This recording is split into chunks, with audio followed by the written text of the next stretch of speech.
स्व आत्मा में कनेक्शन से मेरा अस्तित्व मुझे अनुभव में आएगा और उस अस्तित्व में आनंद लेने वाला हो, तब कुछ बात बने। सुन रहे हो कि नहीं? आता है किसी को इस अस्तित्व में आनंद?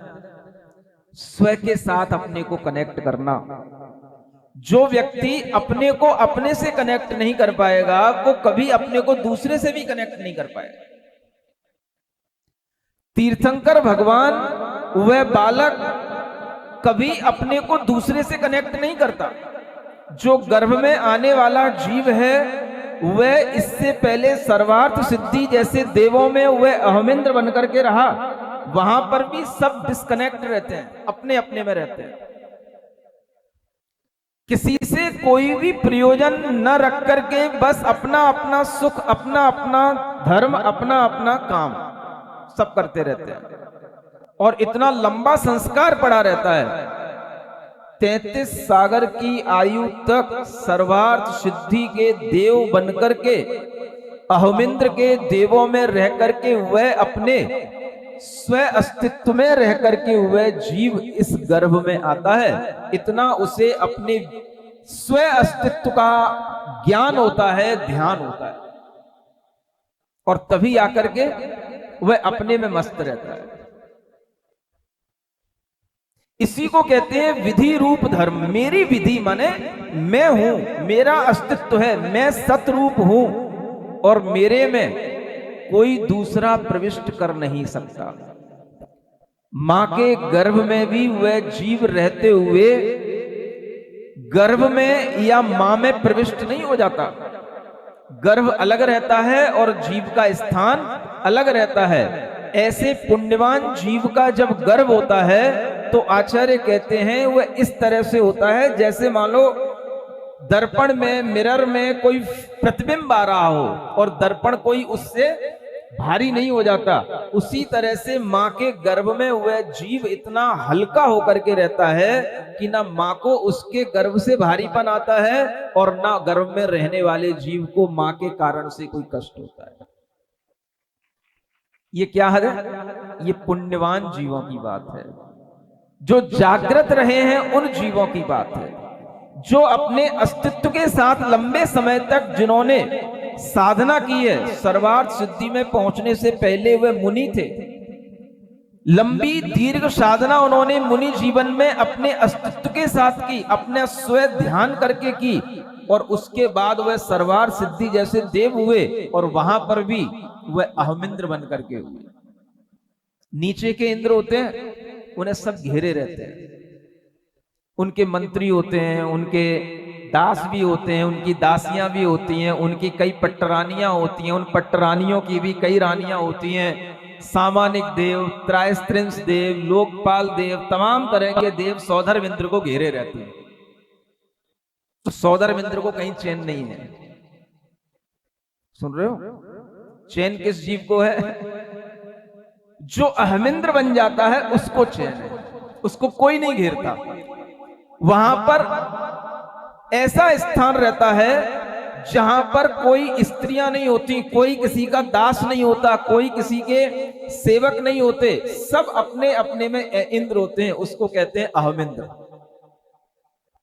और ऐसे अहमिंद्र में अपने अपने में रह करके वह अपने अस्तित्व के साथ जब जीव का अभ्यास हो जाता है तो उसे दुनिया में आने के बाद भी ऐसा ही लगता है, मेरे अस्तित्व में किसी दूसरे का अस्तित्व समाहित नहीं हो सकता। मेरा सत्य, मेरा अस्थि स्वभाव, मेरा एग्जिस्टेंस मेरे ही अंदर है, मुझे ही अनुभव करना है। दूसरा मेरे से हमेशा नास्ति रूप रहेगा, क्योंकि मेरे अंदर वह नास्ति रूप धर्म भी है जिसके कारण से वह निषेध पर वस्तु का कर देता है। इसीलिए हमारी आत्मा में किसी दूसरे की आत्मा मिल नहीं सकती। सुनते हो कि नहीं? क्या बोला? हमारी आत्मा में किसी दूसरे की आत्मा मिल नहीं सकती। क्यों नहीं मिल सकती? क्योंकि आत्मा में जो निषेध रूप धर्म है, नास्ति रूप जो स्वभाव है, वह दूसरे का अस्तित्व अपने में प्रविष्ट नहीं होने देगा। कितने ही निकट होगा वह आत्मा, किसी भी रूप में होगा, तो भी एक आत्मा में दूसरा आत्मा कभी मिल नहीं सकता, क्योंकि ये विधि और निषेध, ये जो दोनों धर्म हैं, ना तो ये अभेद रूप होते हैं, ना ये भेद रूप होते हैं। अगर ये दोनों धर्म भेद हो गए, अलग अलग हो गए, तो विधि अलग होगी, वस्तु अलग होगी, निषेध धर्म अलग होगा, तो भी सारा का सारा पदार्थ व्यवस्था बिगड़ जाएगी। और सब जब विधि से निषेध अलग हो जाएगा तो क्या होगा? कोई किसी को अलग रहने ही नहीं देगा। घट में पट मिल जाएगा, पट में कट मिल जाएगा, कट में चट मिल जाएगा। ये जानते हो घट पट कट चट क्या होता है? कुछ नहीं जानते। मूर्खानंद सरस्वती आपका नाम है। क्या नाम है? आज से अपने नाम क्या बोलना? घट माने घड़ा, पट माने कपड़ा, कट माने चटाई होती है। समझ में आ रहा है? घट पट कट, है ना? ये सब पदार्थ अपने में मिल जाएंगे, और जब सब मिल जाएंगे तो फिर वही क्या हो जाएगा? संकर दोष आ जाएगा। सब एक में हो गया, गटपट हो गया। इसी तरह से अगर हमारे जीव में से वह निषेध रूप धर्म अलग हो गया तो क्या होगा? सारा जीव उसी जीव में जाकर के मिल जाएगा, सब एक हो जाएगा, यानी सब शून्य हो जाएगा, कुछ बचेगा ही नहीं। विधि में निषेध मिल जाने पर, अनन्य हो जाने पर भी शून्यता आ जाएगी, और विधि से निषेध को सर्वथा अभय भिन्न कर दिया जाए, पृथक कर दिया जाए, तो भी शून्यता का दोष आ जाएगा। इसलिए विधि और निषेध ये कंडीशनल धर्म है, ये किसी ना किसी कंडीशन के साथ चलते हैं। जब हमें अपने स्वरूप के द्रव्य क्षेत्र काल भाव की कंडीशन होगी तो वह विधि हमारे सामने होगी, और जब हमारे सामने पर द्रव्य क्षेत्र काल भाव की कंडीशन होगी तो हमारे सामने निषेध रूप धर्म होगा। हम सर्वथा ना तो विधि रूप हो सकते हैं, ना निषेध रूप हो सकते हैं। हम सबके अंदर विधि भी है और निषेध भी है, अफर्मेशन भी है और नेगेशन भी है। ये सब पॉइंट ऑफ व्यू जो हमारे अंदर आते हैं, क्या है और क्या नहीं है, ये हमारी धारणा का विषय होना चाहिए। जैसे मैं आपसे कहूं, अगर कोई आपसे कहे आप त्रियंश हो, आप पशु हो, बोलो आप स्वीकार कर लोगे? बोलो तो, क्यों नहीं करोगे? क्योंकि यह हमारा नास्ति स्वभाव के कारण से पशु त्रियंश हमारे में प्रवेश नहीं कर सकता। मैं पशु नहीं हो सकता, मैं त्रियंश नहीं हो सकता। क्यों नहीं हो सकता? क्योंकि मेरा मनुष्य के रूप में अस्थि स्वभाव है। ये बात मालूम है कि नहीं आपको?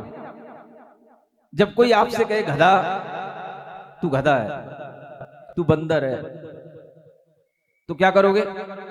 उससे लड़ने बैठोगे? तू मुझसे गधा क्यों कहता है, तू मुझसे बंदर क्यों कहता है? अगर ये ज्ञान आपके अंदर आ जाए, हर बच्चे को ये ज्ञान सिखा दिया जाए, क्योंकि बच्चों में ज्यादा ऐसा व्यवहार होता है, कोई किसी से गधा कहता है, कोई किसी से बंदर कहता है। अगर बच्चों को ये सिखा दिया जाए मैं मनुष्य हूं, मेरा स्वभाव मनुष्य के रूप में अस्थि स्वभाव है, मैं कभी भी गधा नहीं हो सकता, मैं कभी भी बंदर नहीं हो सकता, मैं कभी भी गीदड़ नहीं हो सकता, मैं कभी भी शेर भी नहीं हो सकता, ये मेरा स्वभाव नहीं है, ये नास्ति स्वभाव है मेरे अंदर। तो नास्ति स्वभाव क्या करता है? जो दूसरे का स्वभाव है वह आपके अंदर नहीं आएगा, इसको अलग करने का, निगेशन करने का काम कौन करेगा? ये नास्ति स्वभाव करेगा। अब अगर उस बच्चे को यह ज्ञात होगा कि मैं मनुष्य हूं, मैं अच्छे परिवार में जन्मा हुआ, मैं सुंदर ज्ञानवान व्यक्ति हूं, तो कोई उसके लिए कितना भी चिढ़ाए, कोई उसके लिए कितना भी कमेंट करे, तू गधा है, तू अज्ञानी है, तू बिल्कुल ही बदसूरत है, उसे कभी भी दूसरे के इस कथन को अपने अंदर रखने की विचारधारा नहीं आएगी, और वह दूसरे से अपने आप को जब परेशान नहीं करेगा तो इसी ज्ञान के कारण से नहीं करेगा, क्योंकि उसे पता है मेरा अस्तित्व किस रूप में है और नास्तित्व किस रूप में है। समझ में आ रहा है कि नहीं आ रहा है? क्या सुन रहे हो? अब अगर आपसे कोई कहे आप मूर्ख हो, आप मूर्खानंद हो, तो क्या कहोगे? मैं मूर्ख कैसे हो सकता हूं महाराज, मैं आपकी सभा में बैठा हूं। आपकी सभा में बैठा हुआ व्यक्ति मूर्ख कभी हो ही नहीं सकता, क्योंकि मूर्ख तो वो होगा जो आपकी सभा में नहीं बैठा होगा। जो आपकी सभा में बैठ गया, जो आपके सराउंडिंग में आ गया, वो कभी मूर्ख बचेगा ही नहीं। इसलिए मूर्ख अगर कोई आपसे कह भी दे तो आपको क्या कहना है? नहीं नहीं, ये मेरा नास्ती स्वभाव है, मैं मूर्ख नहीं हूं। मैं क्या हूं? मैं ज्ञानी आत्मा हूं, मेरा ज्ञान स्वभाव है। जैसे व्यक्ति के निकट आओगे आप, आपको उसी तरह की फीलिंग आएगी। जिनको अपने अस्तित्व से प्रेम होता है उन्हें दुनिया में किसी से जुड़ने की आवश्यकता नहीं होती है, दुनिया को उनसे प्रेम अपने आप होने लग जाता है। और जो लोग केवल चैटिंग करके टिकटॉक पर, फेसबुक पर तरह तरह की रील बना करके अपने आप को लाइक बढ़ाने के लिए दुनिया में प्रेषित कर देते हैं, दुनिया उनसे हटने लग जाती है, क्योंकि वो अपने से कनेक्ट नहीं हो रहे हैं, वो दूसरों से कनेक्ट होने की जुगाड़ में लगे हुए हैं। तीर्थंकर हमेशा जब भी सामने आते हैं उनका गर्व भी होता है, तो इतना उनके अंदर वह स्वयं के अस्तित्व से प्रेम होता है कि दुनिया उनसे प्रेम करती है, लेकिन उन्हें किसी से प्रेम नहीं होता। प्रेम नहीं होता इसका मतलब यह नहीं कि वह किसी से द्वेष करते हैं, नहीं, उन्हें किसी से प्रयोजन नहीं होता और सबको उनसे प्रयोजन होता है। सब उनकी जय जयकार बोलेंगे, सब उनको देखने के लिए लालायित होंगे। कल देखना जन्म कल्याणक होगा, इंद्र कैसा बावला हो जाएगा। सौधर्म इंद्र देखने की इच्छा करेगा, सबसे पहले इंद्राणी से कहेगा मुझे तो, मुझे दिखाओ बालक को, मैं देखूंगा। मैंने ही तो तेरे को भेजा था वहां पर बालक को लाने के लिए। लेकिन वह बालक अपने आप में किसी को देखने की इच्छा नहीं करेगा। ऐसा नहीं कि वो बालक है इसलिए, उसे सब पता है, वो सबका बाबा है। तीन ज्ञान है उसके पास में, मति ज्ञान, श्रुत ज्ञान, अवधि ज्ञान, और जितना इंद्र को ज्ञान है, जितना उसके माता पिता को ज्ञान है, उससे कई गुना ज्ञान उस बालक के अंदर है, जो अभी जन्मा भी नहीं है, गर्भ में है। आचार्य कहते हैं कि उस गर्भ में स्थित बालक के कारण से मां के अंदर इतना ज्ञान आ जाता है कि कई देवियां अनेक प्रकार के प्रश्न उत्तर करती हैं और मां उन सब प्रश्नों का उत्तर देती चली जाती है। तो देवियां पूछती हैं मां तुझे इतना ज्ञान कहां से आ गया? तो मां कहती है मुझे नहीं पता। तो देवियां कहती हैं इस बालक के कारण से तू बोल रही है, ज्ञानी हो गई है। समझ में आ रहा है कि नहीं आ रहा है? ये गर्भ कल्याणक की महिमा है। गर्भ में पुण्यवान जीव का आना अपने आप में पूरे माहौल को बदलना होता है। और पुण्यवान जीव वही होता है जो अपने अस्तित्व को प्रेम करता हो, अपने अस्तित्व से जुड़ा हुआ हो। जो व्यक्ति अपने अस्तित्व के साथ जुड़ा रहेगा वह अनेकों को भी अपने साथ जोड़ लेगा और अनेकों का भी कल्याण करा देगा जो अपने अस्तित्व के साथ जुड़ा। यही महिमा होती है कि जो आत्मस्थ होता है, जो अपने आत्मज्ञान के साथ होता है, जो आत्म ध्यानी होता है, सब लोग उसकी पूजा करते हैं, सब उसका आदर करते हैं, सब उसके निकट आना चाहते हैं और वह किसी की भी निकटता नहीं चाहता, क्योंकि उसे क्या पसंद है? उसे तो अपना अस्तित्व पसंद है, अपने अस्तित्व की अनुभूति पसंद है। समझो ये कितनी बड़ी चीज है। आज दुनिया में लोग पागल बने घूम रहे हैं। सारे दुनिया में लोग देखो मोबाइलों पर अपने लाइक्स बढ़ाने के लिए, अपने फ्रेंड्स बढ़ाने के लिए तरह तरह की पोस्टें, तरह तरह के वीडियो, तरह तरह के रील डालते हैं। किस लिए? लोग मुझे देखें, I like you, I like you, like like करते करते फिर लोग ये भी कहने लग जाए I love you, I love you. बस हमारी सक्सेस हो गई, हमारा अस्तित्व इस दुनिया में आना सार्थक हो गया। बस इतना पर्पज है लाइफ का। सुन रहे हो? ऐसे लोग दुनिया में कभी भी संतुष्ट नहीं रह सकते, कभी भी सुखी नहीं रह सकते, कभी भी जागृत नहीं हो सकते। जागृति का मतलब ही है कि हम अपने अस्तित्व को हमेशा ध्यान में रखें। मेरा जीवात्मा अस्थि स्वभाव और नास्ति स्वभाव के साथ हमेशा से था, है और रहेगा। मेरी जीवात्मा में किसी दूसरा जीव का अस्तित्व नहीं है, फिर मैं उससे क्यों परेशान हूं, उसकी किसी बात से क्यों दुखी हूं? किसी के पागल कहने से या मूर्ख कहने से हमारा कोई अस्थि स्वभाव मूर्ख या पागल के रूप में बदल जाएगा क्या? ये अभ्यास अगर बचपन से बच्चे को करा दिया जाए तो मैं कहता हूं उसके ऊपर जो दुनिया का पीयर प्रेशर आता है या दुनिया के जो कमेंट्स का कभी प्रेशर आता है, वो अपने आप को इस प्रेशर से बचा ले जाएगा। क्योंकि उसने क्या अभ्यास किया है शुरू से? मेरा अस्तित्व स्वभाव है, मेरे अस्तित्व स्वभाव में मेरा ज्ञान मेरा अस्तित्व में है, मेरे अंदर जो क्वालिटी है वो मुझे मालूम है। किसी के कुछ कहने से मेरे ऊपर क्या फर्क पड़ने वाला है? ये सब मेरे नास्ति स्वभाव के कारण से मुझे इन सब से भिन्नता महसूस होती है। समझ में आ रहा है कि नहीं आ रहा है? तो बच्चों को क्या सिखाना चाहिए आपको? कभी ये तत्व ज्ञान सिखाओगे कि नहीं बच्चों को?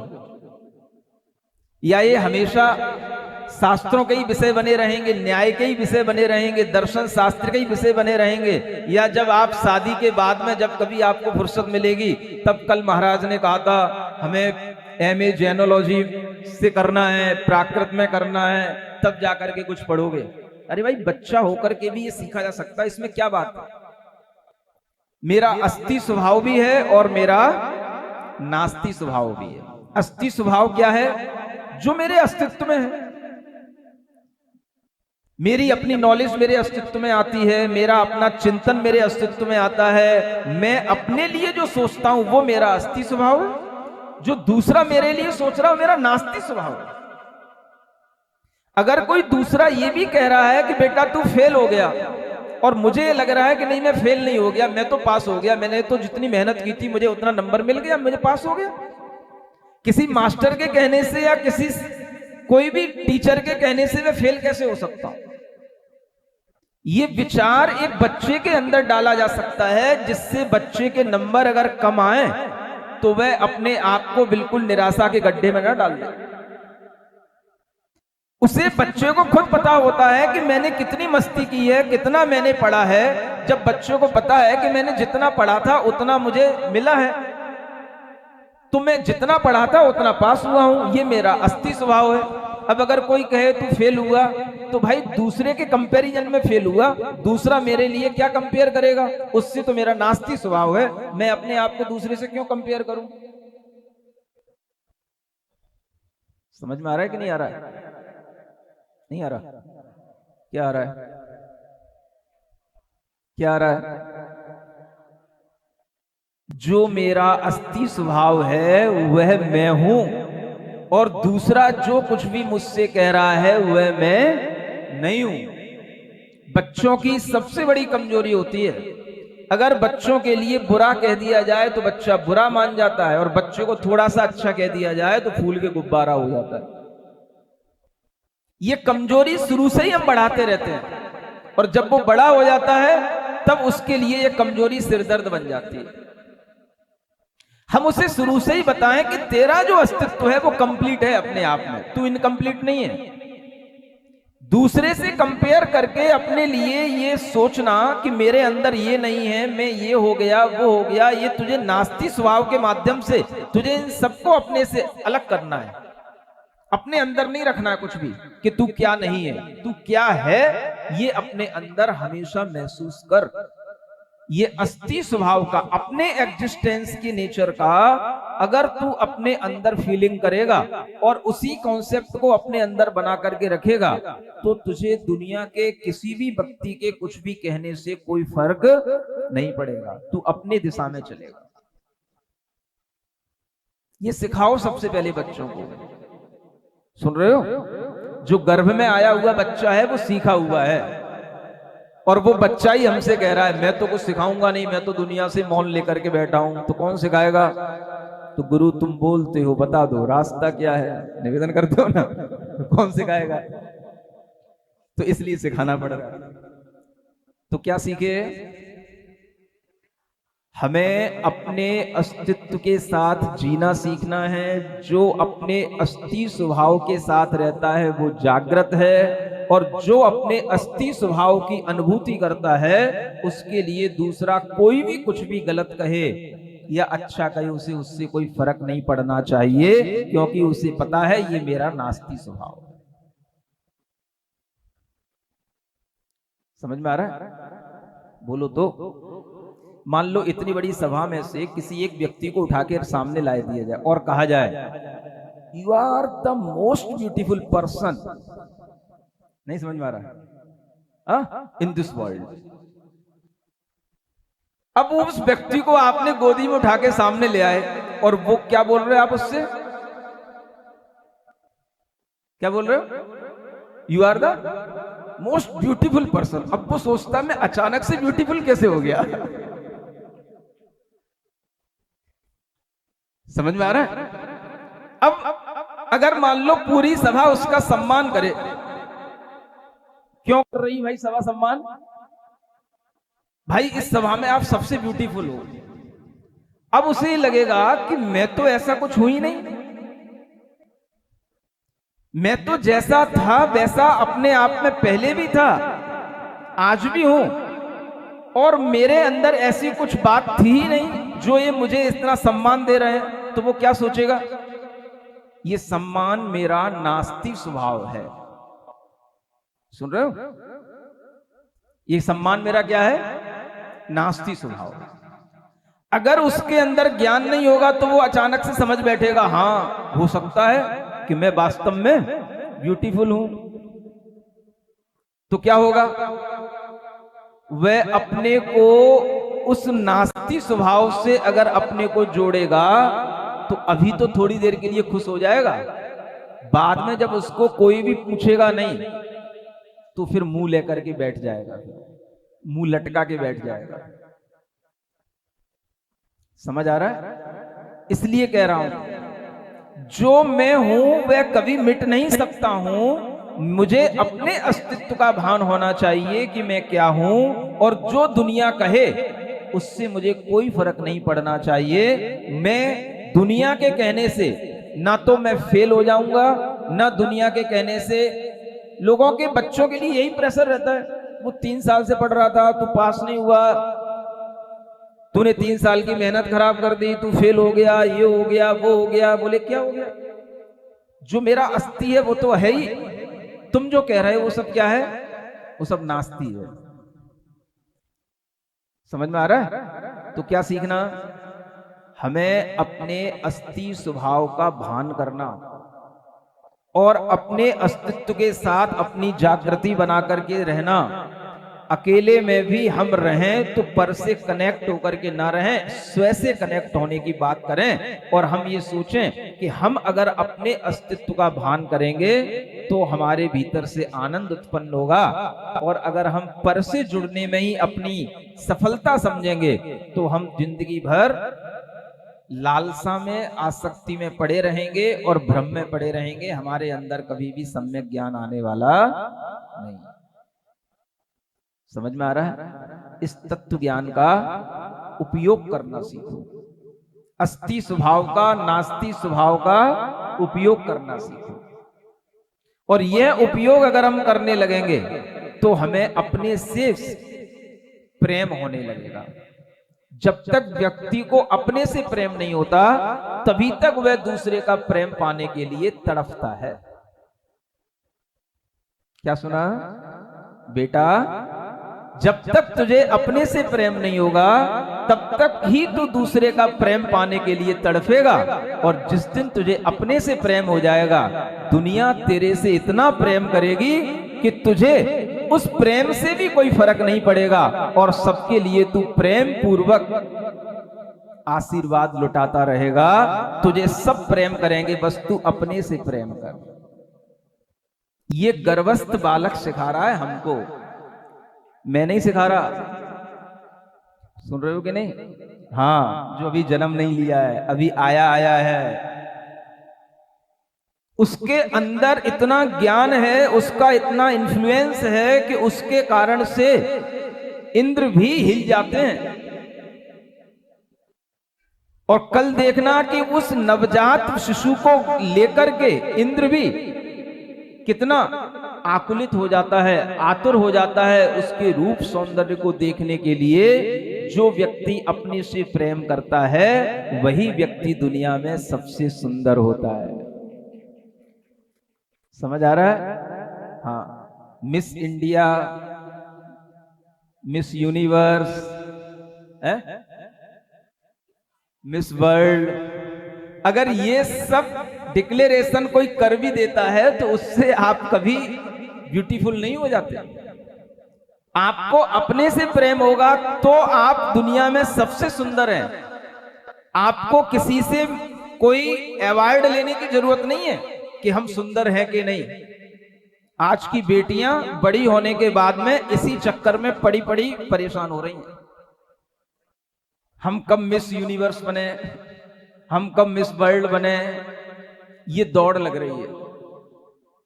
स्टेट लेवल पे अलग इवेंट चल रहे हैं, गवर्नमेंट के सेंटर लेवल पर अलग चल रहे हैं, यूनिवर्स के लेवल पर अलग चल रहे हैं। समझ आ रहा है? जाओ क्रॉस करते करते थूपो अपने ऊपर क्रीम पाउडर कितना, करो अपनी कॉस्मेटिक सर्जरी कितनी करोगे, करो कितना, क्या करना है। ये अज्ञानता का प्रसार जो दुनिया में है, वो सिर्फ इसी कारण से। कोई भी व्यक्ति अपने अस्तित्व के साथ जुड़ना नहीं चाह रहा, सबको पर के साथ जुड़ने की पड़ी है। पर कहेगा हमसे यू आर ब्यूटीफुल, तो मैं क्या कहूंगा, तो मैं समझूंगा ब्यूटीफुल। अरे भाई, अपने को अपने में ही ब्यूटीफुल मानो ना, दिक्कत क्या बात की है? नहीं समझ आ रहा? मैं कितनी बार आपसे कहता हूं, आप चेहरे को प्रसन्न करके बैठो। अब ये और कहना शुरू कर दूंगा, देखो आप इस प्रसन्न चेहरे में कितने सुंदर लग रहे हैं। अब ध्यान कराने में ये भी एक ध्यान कराना शुरू कर दूंगा। तो जब आप अपने आप को सुंदर महसूस करोगे, तो थोड़ा ध्यान ज्यादा लगा लोगे, तो नुकसान तो हमारा कुछ है ही नहीं, फायदा तुम्हारा ही है। समझ में आ रहा है? हाँ, सेल्फ लव, वही सब बात है। सेल्फ कनेक्ट होगे तो सेल्फ लव आएगा। तो यह अपने अंतरंग में अपने से जुड़ने की जब तक आपके अंदर भावना नहीं आएगी, तब तक आप क्या समझोगे? ये पंच कल्याणक किस लिए हैं?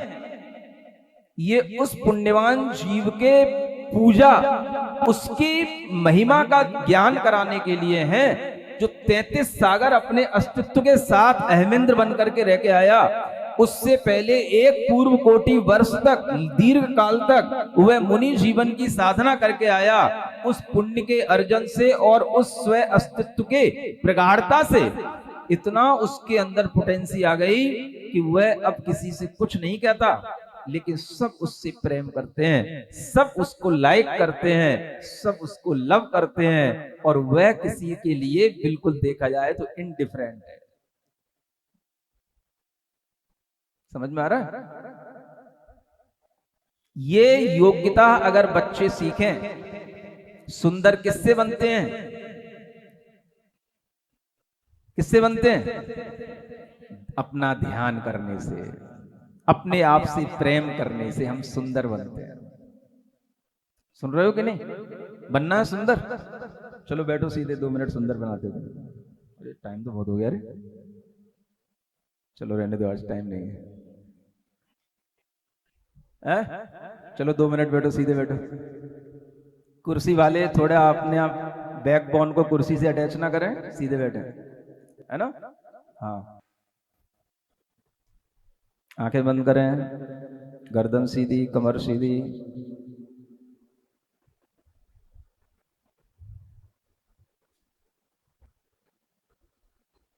अपनी श्वास पर ध्यान, चेहरे पर मुस्कान।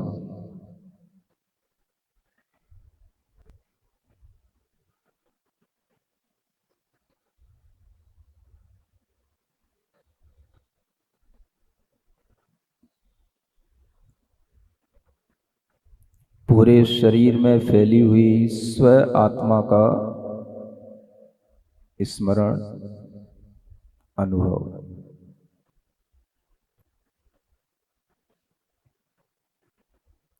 यही मेरा स्व द्रव्य है, यही मेरा स्व क्षेत्र है, यही मेरा स्व समय है, यही मेरा स्व भाव है, यही मेरा स्व अस्तित्व है।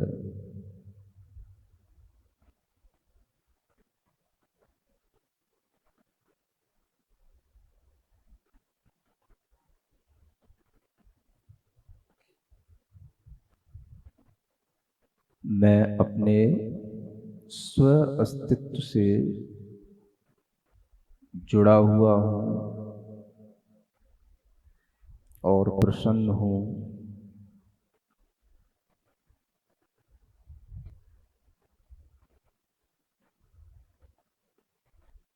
चेहरे पर प्रसन्नता बनाए रखें।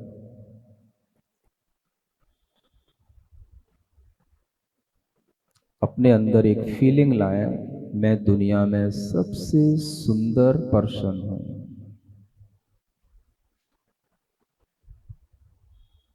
इस फीलिंग से आपकी प्रसन्नता और बढ़ेगी। मैं दुनिया में सबसे सुंदर, सबसे अच्छा व्यक्ति हूं।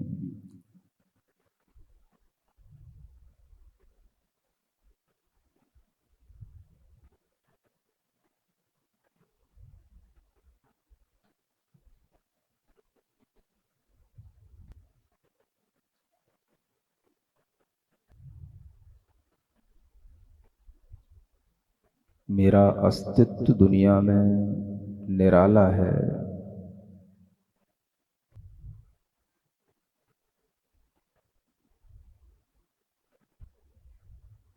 मैं अपने अस्तित्व के साथ प्रसन्न हूं।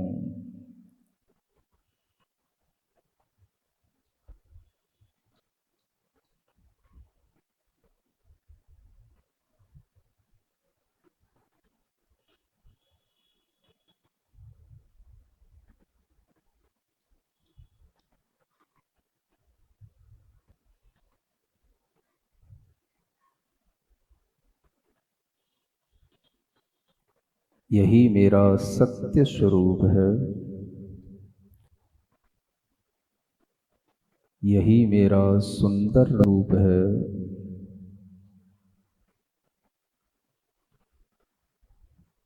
यही मेरा शिव स्वरूप है।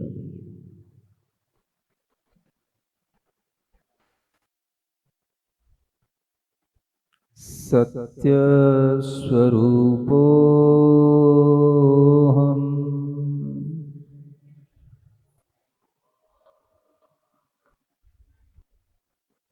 सुंदर स्वरूपो हम।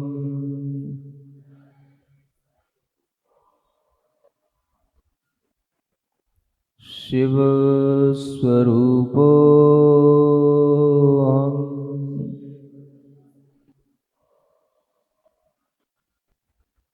जिन स्वरूपो हम।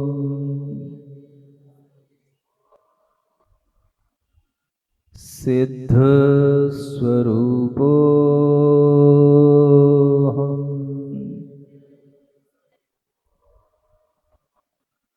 सो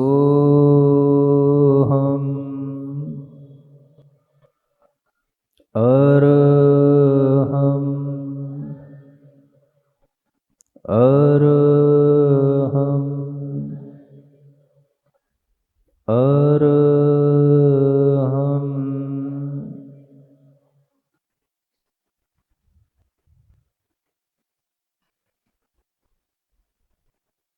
अपनी हथेलियां घिसे, आंखों पर रखें। ओम अरहं परम शांति। ओम अरहं परम शांति। ओम अरहं परम शांति। बोलिए देवादिदेव ऋषभनाथ भगवान ने। सिरिजिणवाणी जग कल्याणी जग जन मदतम मोहरी। जणमण हारी गढ़हर हारी जम जरा भव रोग हरी।